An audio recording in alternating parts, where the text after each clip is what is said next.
जय हिंद। Islamic conquest of northern India and Gangetic plains के बारे में बातचीत हमने इससे पिछले सेशन में शुरू कर दी थी और पढ़ा था rise and spread of Islam के बारे में। आज के सेशन में हम बात करेंगे गजनविड्स के बारे में। गजनविड्स की कहानी क्या रही, उस सब के बारे में अब हम पढ़ेंगे, बातचीत करेंगे। गजनविड्स के अंदर ही हम बात करेंगे महमूद ऑफ गजनी के बारे में। इन सभी चीज़ों के बारे में आज हम पढ़ेंगे, बातचीत करेंगे। देखो, शुरू करते हैं। बेसिक इंट्रोडक्शन के तौर पे अगर बात करें तो 9th सेंचुरी सी का एंड आते आते ये जो एबिसिड कैलिफेट है इसमें डिक्लाइन देखने को मिलेगा। 9th सेंचुरी सी का एंड आते आते ये जो एबिसिड कैलिफेट है इसमें डिक्लाइन देखने को मिलेगा और इमरजेंस देखने को मिलेगा इस्लामिक टर्किश ट्राइब्स का। ये जो इस्लामिक टर्किश ट्राइब्स हैं, अब ये इस्लामिक लैंड्स को प्रोटेक्ट करेंगी। ये जो टर्क्स हैं, इनकी कहानी क्या रही? लगभग 9th सेंचुरी के शुरुआत में ये जो टर्क्स हैं ये एबिसिड एम्पायर का हिस्सा बनेंगे। एबिसिड एम्पायर का हिस्सा बनेंगे as palace guards, as mercenaries. Palace guards के तौर पे, मर्शनरीज के तौर पे 9th सेंचुरी की शुरुआत में ये जो टर्क्स हैं ये एबिसिड एम्पायर का हिस्सा बनेंगे। लेकिन धीरे धीरे ये जो टर्क्स हैं they emerged as kingmakers, they emerged as rulers. और ये जो नए नए रूलर्स का इमर्जेंस देखने को मिला, इन्होंने कई सारे टाइटल्स को अज्यूम किया। इनिशियली जिन रूलर्स का इमर्जेंस देखने को मिला उन्होंने टाइटल अज्यूम किया आमिर उल उमरा का। आमिर उल उमरा मतलब commander of commanders. Later on जिन रूलर्स का इमर्जेंस देखने को मिला उन्होंने टाइटल अज्यूम किया सुल्तान का। इजी और सिंपल सी बातचीत है। 9th सेंचुरी सी का एंड आते आते ये जो एबिसिड कैलिफेट है इसका डिक्लाइन देखने को मिलेगा और इमर्जेंस देखने को मिलेगा इस्लामिक टर्किश ट्राइब्स का। ये जो टर्क्स हैं इनकी कहानी क्या रही है? लगभग 9th सेंचुरी के शुरुआत में ये जो टर्क्स हैं ये एबिसिड एम्पायर का हिस्सा बनेंगे। एबिसिड एम्पायर का हिस्सा बनेंगे as palace guards and as mercenaries. लेकिन धीरे धीरे ये जो टर्क्स हैं they emerged as kingmakers, they emerged as rulers. ये जो नए नए रूलर्स का इमर्जेंस देखने को मिला इन्होंने कई सारे टाइटल्स को अज्यूम किया। इनिशियली जिन रूलर्स का इमर्जेंस देखने को मिला उन्होंने टाइटल अज्यूम किया आमिर उल उमरा का, कमांडर ऑफ कमांडर्स का। लेकिन लेटर ऑन जो रूलर्स आए उन्होंने टाइटल अज्यूम किया सुल्तान का। एक तरफ कहानी ये चल रही थी और दूसरी तरफ कहानी क्या चल रही थी? लगभग 9th सेंचुरी सी का एंड आते आते ये जो ट्रांस ऑक्शियन वाला रीजन है, बेसिकली उज्बेकिस्तान, तुर्कमेनिस्तान, तजाकिस्तान, ये वाला जो रीजन है, कोर्सन वाला जो रीजन है, अफगानिस्तान, पर्शिया वाला जो रीजन है और ईरान वाला जो रीजन है, उसके ऊपर रूल देखने को मिला समनिट्स का। ये जो समनिट्स हैं they were basically Iranian by descendant.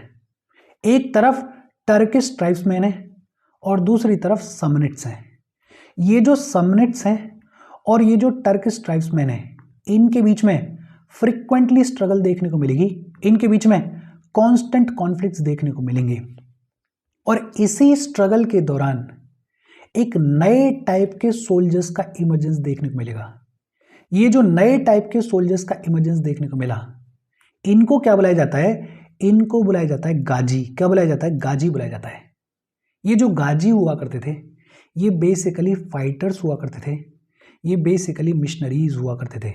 Basically ये जो गाजीज हैं ये पैसा लेके आर्मीज की हेल्प किया करते थे, पैसा लेते थे और रेगुलर आर्मीज की मदद किया करते थे। ये जो गाजीज थे इन्होंने एक लंबे चौड़े टाइम तक टर्क्स के अगेंस्ट में लड़ाई लड़ी। लेकिन ये स्ट्रगल इतना लंबा चला कि कुछ टाइम के बाद ऐसा भी देखने को मिला कि बहुत सारे टर्क्स जो हैं वो खुद मुस्लिम्स बन गए, उन्होंने खुद इस्लाम को अडॉप्ट कर लिया। समनिट्स हैं, समनिट्स और टर्किश ट्राइब्समैन के बीच में फ्रिक्वेंटली लड़ाई देखने को मिल रही है। इस लड़ाई के दौरान एक नए टाइप के सोल्जर्स का इमर्जेंस देखने को मिला जिनको गाजीज बुलाया जाता था। ये जो गाजीज हैं ये बेसिकली पैसा लेते थे और बदले में रेगुलर आर्मीज की मदद किया करते थे। ये जो गाजीज हैं ये लंबे चौड़े टाइम तक टर्क्स के साथ में लड़ाई लड़ते रहेंगे। लेकिन over the period of time क्या देखने को मिलेगा? बहुत सारे टर्क्स जो हैं वो इस्लाम को अडॉप्ट कर लेंगे, वो खुद मुस्लिम्स बन जाएंगे और फिर इमर्जेंस देखने को मिलेगा इस्लामिक टर्किश ट्राइब्स का। और ये जो इस्लामिक टर्किश ट्राइब्स हैं, they emerged as greatest defenders and crusaders of Islam. ये जो इस्लामिक टर्किश ट्राइब्स हैं, ये आगे जाके इस्लाम को प्रोपगेट करेंगी, इस्लाम को डिफेंड करेंगी। लगभग 9th सेंचुरी सी और 10th सेंचुरी सी के दौरान ऑलमोस्ट पूरे के पूरे अफगानिस्तान के ऊपर किसका कंट्रोल हुआ करता था? समनिट्स का कंट्रोल हुआ करता था। और ये जो समनिट्स हुआ करते थे, इनके बहुत सारे गवर्नर्स देखने को मिलते थे।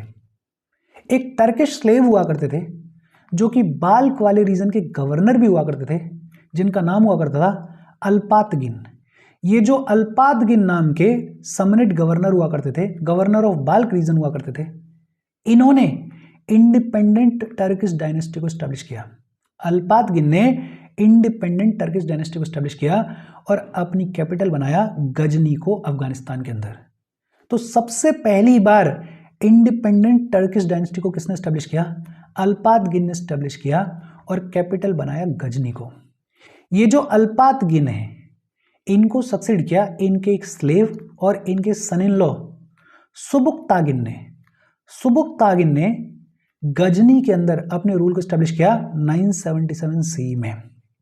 धीरे धीरे क्या देखने को मिला कि ये जो समनिट्स का एम्पायर है, ये तो खत्म होने लगा, इसका तो डिक्लाइन होने लगा और कंट्रोल जो है वो गजनविट्स के हाथ में जाने लगा। कंट्रोल किसके हाथ में जाने लगा? गजनविट्स के हाथ में जाने लगा। कंट्रोल किसके हाथ में जाने लगा?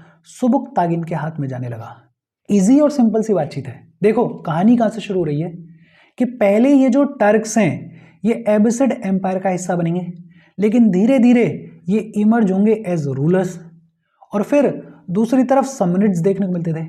ये जो समनिट्स हुआ करते थे और ये जो टर्किश ट्राइब्समैन हुआ करते थे, इनके बीच में कांस्टेंट स्ट्रगल देखने को मिलती थी।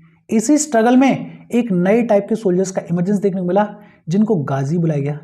ये जो गाजी हैं, ये इनिशियली पैसा लेके आर्मीज की मदद किया करते थे।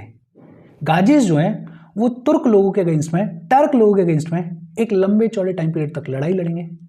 लेकिन over the period of time क्या देखने को मिलेगा कि बहुत सारे टर्क्स जो हैं वो भी इस्लाम को अडॉप्ट कर लेंगे, वो भी मुस्लिम्स बन जाएंगे और इमर्जेंस देखने को मिलेगा इस्लामिक टर्किश ट्राइब्स का। और ये जो इस्लामिक टर्किश ट्राइब्स हैं, they emerged as greatest defenders and crusaders of Islam. लगभग 9th सेंचुरी और 10th सेंचुरी के दौरान ऑलमोस्ट पूरे के पूरे अफगानिस्तान के ऊपर समनिट्स का कंट्रोल हुआ करता था। समनिट्स के कई सारे गवर्नर्स देखने को मिलते थे। एक गवर्नर हुआ करते थे अल्पातगिन, ये बाल्क रीजन के गवर्नर हुआ करते थे। ये जो अल्पातगिन है, इन्होंने सबसे पहली बार टर्किश डायनेस्टी को स्टैब्लिश किया, इंडिपेंडेंट टर्किश डायनेस्टी को स्टैब्लिश किया और कैपिटल बनाया गजनी को। आगे चल के इनको सक्सीड करेंगे इन्हीं के सन इन लॉ, इन्हीं के स्लेव सुबुक्तागिन। और ये जो सुबुक्तागिन है, ये अपना रूल स्टैब्लिश करेंगे 977 सी में। धीरे धीरे क्या देखने को मिलेगा कि ये जो समनिड किंगडम हुआ करता था, ये तो खत्म होने लगेगा, इसका तो डिक्लाइन होने लगेगा और कंट्रोल किसके हाथ में जाएगा? गजनविट्स के हाथ में कंट्रोल जाएगा। इजी और सिंपल सी बातचीत है और इजी और सिंपल तौर पे ही इसको याद रखना। हम आगे बढ़ें उससे पहले वीडियो पे लाइक के बटन को दबा दो। लाइक दबाना ज़रूरी है बिकॉज यूट्यूब ऐसे ही फंक्शन करता है। जब आप वीडियो पे लाइक के बटन को दबाते हो तो यूट्यूब वीडियो को कंसिडर करता है और थोड़ा सा पुश कर देता है। तो लाइक का बटन दबा दो, शेयर कर दो अपने सोशल मीडिया हैंडल्स पर, व्हाट्सएप वगैरह पे अपने फ्रेंड्स को। जो भी लोग इसमें इंटरेस्टेड हैं, इससे रिलेटेड पढ़ाई कर रहे हैं, उनको शेयर कर दो। अगर चैनल को सब्सक्राइब नहीं किया है तो फॉर श्योर चैनल को सब्सक्राइब कर लो। और अगर आप केपेबल हो, हेल्प करना चाहते हो, तो आप हमें हेल्प कर सकते हो by clicking on the join button, या फिर आप कंट्रीब्यूट भी कर सकते हो QR कोड को स्कैन करके। अच्छा, ये जो समनिड किंगडम हुआ करता था, इसका एंड देखने को मिलेगा, इसका डिक्लाइन देखने को मिलेगा और कंट्रोल किसके हाथ में चला जाएगा? कंट्रोल चला जाएगा गजनविट्स के हाथ में। अब ये जो गजनविट्स हैं, ये इस्लामिक लैंड्स को प्रोटेक्ट करेंगे। इस्लामिक लैंड्स को डिफेंड करने की, प्रोटेक्ट करने की जिम्मेदारी किसके हाथ में आ गई? गजनविट्स के हाथ में आ गई। ये जो सुबुक्तागिन हुआ करते थे, इनके बेटे हुए महमूद, और महमूद जो हैं वो गद्दी पे बैठेंगे 998 सी में और लगभग 1030 सी तक महमूद का रोल देखने को मिलेगा, महमूद का रेन देखने को मिलेगा। और महमूद जो हैं वो पहले ऐसे रूलर थे जिन्होंने टाइटल लिया था सुल्तान का। ये जो महमूद हैं, ये इंडियन हिस्ट्री में अपने आप में इम्पॉर्टेंट है। एक तो ये जो महमूद हैं ये जाने जाते हैं पर्शियन कल्चरल रेनेसेंस के लिए, पर्शियन कल्चर के रीबर्थ के लिए जाने जाते हैं महमूद। महमूद के कोर्ट में पर्शियन रेनेसेंस के एक राइटर, एक पोएट फिरदौसी भी देखने को मिलते थे। महमूद के रेन के दौरान पर्शियन लैंग्वेज और पर्शियन कल्चर जो है वो गजनविड एम्पायर की लैंग्वेज और कल्चर बन जाएगा। ये जो महमूद हैं इन्होंने अपने किंगडम को बहुत स्ट्रांगली सेंट्रल एशियन टर्किश के अगेंस्ट में डिफेंड किया और इसीलिए वहाँ के जो लोकल लोग हैं इनको हीरो कंसिडर किया करते थे। लेकिन ये जो महमूद हैं ये आगे जाके इंडियन टेरिटरीज को प्लंडर करेंगे, इंडियन टेरिटरीज को डिस्ट्रॉय करेंगे। महमूद की कहानी क्या है उसके बारे में हम पढ़ेंगे, लेकिन हाँ मोटे मोटे तौर पे अगर महमूद के बारे में बात की जाए तो महमूद जो है वो गद्दी पे बैठे 998 सी में, और ये पहले ऐसे रूलर थे जिन्होंने सुल्तान का टाइटल लिया। ये जो महमूद है ये जाने जाते हैं पर्शियन कल्चरल रेनेसेंस के लिए। फिरदौसी जो कि बड़े ही फेमस राइटर और पोएट हुए वो इन्हीं के कोर्ट में हुआ करते थे। पर्शियन लैंग्वेज और कल्चर जो है वो सिग्निफिकेंटली महमूद के रेन के दौरान ग्रो करेगा और गजनविड एम्पायर की लैंग्वेज और कल्चर के तौर पे इमर्ज होगा। ये जो महमूद हैं ये आगे जाके इंडियन टेरिटरीज को प्लंडर करेंगे और डिस्ट्रॉय करेंगे। अच्छा, इस्लामिक इन्वेजन्स की अगर बात करें तो पिछले सेशन में हमने पढ़ा था मोहम्मद बिन कासिम के बारे में। सबसे पहला इस्लामिक इन्वेजन 712 सी में देखने को मिला। सबसे पहला इस्लामिक इन्वेजन इंडियन टेरिटरीज के ऊपर 712 सी में देखने को मिला। 712 सी में ये जो मोहम्मद बिन कासिम है इन्होंने सिंध को इन्वेड किया था and he was the first Muslim invader. ये जो मोहम्मद बिन कासिम है इनके बाद गजनविड्स के अंदर सुबुक्तागिन भी देखने को मिले। अभी हम बात कर रहे थे ये जो सुबुक्तागिन है इनका भी छोटा सा कॉन्फ्लिक्ट देखने को मिलेगा इंडियन टेरिटरीज में। हुआ क्या, उस दौर में हिंदू शाही डायनेस्टी के एक राजा हुआ करते थे जयपाल, और ये जो जयपाल हैं ये पंजाब और मॉडर्न अफगानिस्तान की कुछ टेरिटरीज को कंट्रोल किया करते थे। और ये जो जयपाल हैं इनको सबसे पहली बार समझ में आया कि ये जो गजनविड्स हैं ये बहुत बड़ा डेंजर हैं, ये आगे जाके खतरा बनेंगे। तो जयपाल क्या करेंगे, गजनी में गवर्नर देखने को मिलते थे, उनके बेटे के साथ में ये एसोसिएशन बनाएंगे और मिलके गजनी को इन्वेड करेंगे, गजनी को अटैक करेंगे। लेकिन ये जो सुबुक्तागिन है ये जयपाल को हरा देंगे और जयपाल को फोर्स किया जाएगा ह्यूमिलिएटिंग ट्रीटी साइन करने के लिए। तो जो सबसे पहला मुस्लिम इन्वेडर था इंडियन टेरिटरीज के ऊपर वो था मोहम्मद बिन कासिम। मोहम्मद बिन कासिम ने सिंध को इन्वेड किया था 712 सी में। मोहम्मद बिन कासिम के बाद ये जो सुबुक्तागिन है इनका भी छोटा सा कॉन्फ्लिक्ट देखने को मिलता है इंडियन टेरिटरीज के ऊपर। लेकिन जो सिग्निफिकेंट प्लंडर है, जो सिग्निफिकेंट इन्वेजन है वो किया महमूद ऑफ गजनी ने। लगभग 1000 सी से लेकर 1027 सी के बीच में ये जो महमूद ऑफ गजनी है ये इंडिया को 17 बार अटैक करेगा। कितनी बार अटैक करेगा? 17 बार अटैक करेगा। महमूद ऑफ गजनी ने इंडिया के ऊपर ये जो 17 अटैक्स किए इसके पीछे मेन रीजंस क्या थे? एक तो बड़ा ऑब्वियस सा रीजन था कि इंडिया जाना जाता था अपनी वेल्थ के लिए। इंडिया को सोने की चिड़िया कहा जाता था और उस वेल्थ से अट्रैक्टेड था महमूद ऑफ गजनी। तो इंडिया को लूटने के लिए, प्लंडर करने के लिए महमूद ऑफ गजनी ने इंडिया के ऊपर अटैक्स किए। दूसरा, इस्लाम को स्प्रेड करना।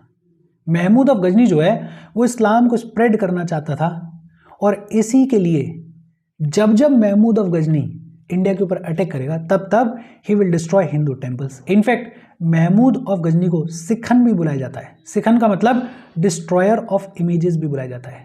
महमूद ऑफ गजनी को सिखन भी बुलाया जाता है, डिस्ट्रॉयर ऑफ इमेजेस भी बुलाया जाता है। और फिर तीसरा, इतना लगातार अटैक क्यों किया महमूद ऑफ गजनी ने? बिकॉज महमूद ऑफ गजनी को दिख रहा था कि देखो ये जो इंडिया है यहाँ पे खूब सारा पैसा भी है, यहाँ पे इस्लाम को स्प्रेड भी किया जा सकता है। तो महमूद ऑफ गजनी जो है वो इंडियन रूलर्स को रीग्रुप करने का टाइम नहीं देना चाह रहा था। बेसिकली वो ये चाह रहा था कि ये जो इंडियन रूलर्स हैं ये ऐसे ही बिखरे रहें और जब तक बिखरे रहेंगे तब तक मेरे लिए इंडिया के ऊपर अटैक करना ईजी हो जाएगा। तो ये प्राइमरी रीजंस रहे जिनकी वजह से महमूद ऑफ गजनी ने इंडिया को 17 बार अटैक किया। 1000 सी में सबसे पहली बार महमूद ऑफ गजनी ने मॉडर्न अफगानिस्तान और पाकिस्तान वाले रीजन को इन्वेड किया। और ये जो पहला इन्वेजन था महमूद ऑफ गजनी का, इसमें महमूद ऑफ गजनी ने हिंदू शाही डायनेस्टी के रूलर जयपाल को हराया। ये जो बैटल है इसको बैटल ऑफ वाहे हिंद भी बुलाया जाता है। बैटल ऑफ वाहे हिंद बुलाया जाता है इस पहले इन्वेजन को जिसमें महमूद ऑफ गजनी ने जयपाल को हराया। ऐसा माना जाता है कि ये जो जयपाल है ये ह्यूमिलिएशन की वजह से सुसाइड कर लेंगे। लगभग 1004 सी से लेकर 1006 सी के बीच में देखने को मिली सेकंड बैटल ऑफ वाहे हिंद। ये जो सेकंड बैटल ऑफ वाहे हिंद है ये देखने को मिली महमूद ऑफ गजनी और आनंद पाल के बीच में। आनंद पाल जो कि जयपाल के बेटे हुआ करते थे। आनंद पाल इस बैटल में हार जाएंगे। हालांकि ये जो सेकंड बैटल है इस सेकंड बैटल में आनंद पाल की मदद जो है वो मुल्तान के सुल्तान करेंगे और कई सारे नॉर्थ वेस्टर्न टेरिटरीज के किंग करेंगे। जैसे कन्नौज का राजा इनकी मदद करेगा, जैसे राजस्थान के कई सारे राजा इनकी मदद करेंगे। लेकिन इसके बावजूद आनंद पाल जो है वो हार जाएंगे। प्राइमरीली क्यों हारेंगे? बिकॉज महमूद ऑफ गजनी के पास में जो कैवलरी हुआ करती थी वो बहुत ही ज़्यादा फास्ट थी। आनंद पाल के पास में जो कैवलरी हुआ करती थी वो एलिफेंट ड्रिवन हुआ करती थी, तो बहुत ही स्लो कैवलरी थी। और इस वजह से आनंद पाल जो है वो इस सेकंड बैटल ऑफ वाहे हिंद में हार जाएंगे। और ये जो सेकंड बैटल है इसके बाद महमूद ऑफ गजनी जो है वो पंजाब को एनेक्स करेगा। फिर लगभग 1014 सी में महमूद ने थानेसर को टुक ओवर किया। थानेसर जो कि दिल्ली के पास में हुआ करता था। और इसी अटैक के दौरान मथुरा में एक टेम्पल को भी महमूद ऑफ गजनी ने जलाया। 1018 सी में महमूद ऑफ गजनी ने कन्नौज को सेक किया और विद्याधर जो कि चंडेल किंग हुआ करते थे उनको हराया। 1018 सी में ही ये जो महमूद ऑफ गजनी है इसने हिंदू शाही डायनेस्टी के रूलर त्रिलोचन पाल और भीमपाल इनको हराया और इनको मार दिया। 1025 सी में महमूद ऑफ गजनी का 16th एक्सपेडिशन था। 16वीं बार महमूद ऑफ गजनी जो है वो इंडिया को अटैक कर रहा था 1025 सी में। और ये जो 16th एक्सपेडिशन है इसके दौरान महमूद ऑफ गजनी ने सोमनाथ टेम्पल को प्लंडर किया। भगवान शिव का सोमनाथ टेम्पल उसको प्लंडर 1025 सी में किया महमूद ऑफ गजनी ने। ये जो सोमनाथ टेम्पल है ये कहाँ पे देखने को मिलता है? काठियावाड़ सौराष्ट्र में देखने को मिलता है। और ये जो सोमनाथ टेम्पल का प्लंडर है यहाँ से खूब सारी वेल्थ जो है उसको लेकर जाएगा महमूद ऑफ गजनी। महमूद ऑफ गजनी ये जो सौराष्ट्र वाला रीजन है इसमें लगभग 15 दिन तक रहेगा। लेकिन फिर उसके पास में खबर पहुंचेगी कि गुजरात के जो चालुक्यन रूलर हैं जिनका नाम है भीमवन, वो पूरे तैयारी के साथ में अटैक करने के लिए आ रहे हैं। तो ये जो महमूद ऑफ गजनी है ये वापस चले जाएगा। भीमवन इनके बारे में ऑलरेडी हमने पढ़ा हुआ है। ये भीमवन वही हैं जिन्होंने सोमनाथ टेम्पल को रिपेयर किया था। फिर दोबारा से महमूद ऑफ गजनी आएगा 1026 सी में और इस बार ये वापस आने के बाद जाट लोगों को पनिश करेगा। बिकॉज ये जो जाट लोग हैं इन्होंने महमूद ऑफ गजनी के अगेंस्ट में कोल्यूड किया था, इसके अगेंस्ट में लड़ाई लड़ी थी। तो 1026 सी में वापस आके एक बार फिर से महमूद ऑफ गजनी जो है वो जाट लोगों को पनिश करेगा। तो अगर बात करें महमूद ऑफ गजनी के कॉन्क्वेस्ट के बारे में तो मोटा मोटा 2-3 चीजें याद रखनी है। एक तो सबसे पहला इन्वेजन 1000 सी में देखने को मिला और ये जो सबसे पहला इन्वेजन है इसको बैटल ऑफ वाहे हिंद बुलाया जाता है।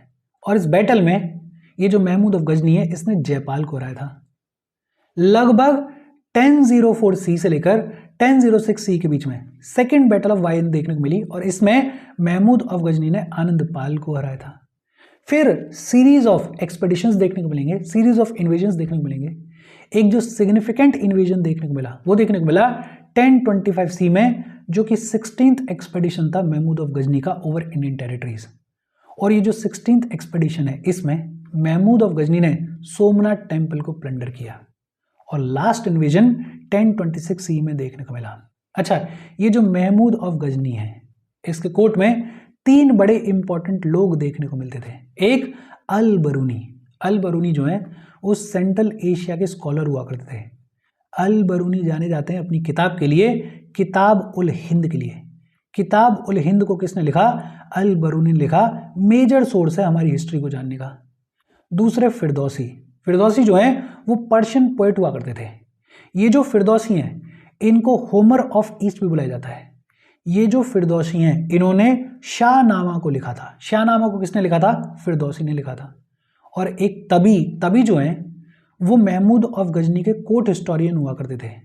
और ये जो तबी हैं इन्होंने किताब उद यामिनी को लिखा था। किताब उद यामिनी को किसने लिखा था? तबी ने लिखा था। तो महमूद ऑफ गजनी के कोर्ट में अल बरूनी देखने को मिलते थे जिन्होंने किताब उल हिंद को लिखा था। फिरदौसी देखने को मिलते थे जिन्होंने शाहनामा को लिखा था। ये जो फिरदौसी हैं इनको होमर ऑफ ईस्ट भी बुलाया जाता है। और तभी देखने को मिलते थे जिन्होंने किताब उद यामिनी को लिखा था। 1030 CE में ये जो महमूद है he will pass away. Mahmud when passed away, तो इसके बाद महमूद के जो रीजन्स हुआ करते थे उनके ऊपर धीरे धीरे किसका कंट्रोल देखने को मिलेगा? सेल्जुक एम्पायर का कंट्रोल देखने को मिलेगा। अच्छा, ये जो महमूद ऑफ गजनी है इसने लगभग 17 बार इंडिया को अटैक किया, लेकिन इसके जो अटैक के पैटर्न्स हैं उनको देख के पता चलता है कि जो महमूद ऑफ गजनी है ये अपना कंट्रोल इंडिया के ऊपर एक्सटेंड नहीं करना चाह रहा था। ये सिर्फ अटैक कर रहा था इंडिया की वेल्थ को प्लंडर करने के लिए और इस्लाम को प्रोपगेट करने के लिए। पैसा लूट के लेके जाता था और अपने यहाँ पे उस पैसे को यूटिलाइज करता था। और इसके साथ महमूद ऑफ गजनी की बातचीत खत्म हो गई। देखो इजी सेशन है, इजी तौर पे याद रखना, मोटी मोटी चीज़ें। मैं ऐसे उम्मीद कर रहा हूँ कि इन चीज़ों के बारे में ऑलरेडी आपने कहीं ना कहीं सुना होगा। फिर भी अगर कोई डाउट हो तो कमेंट करके पूछ लेना। Thank you very much.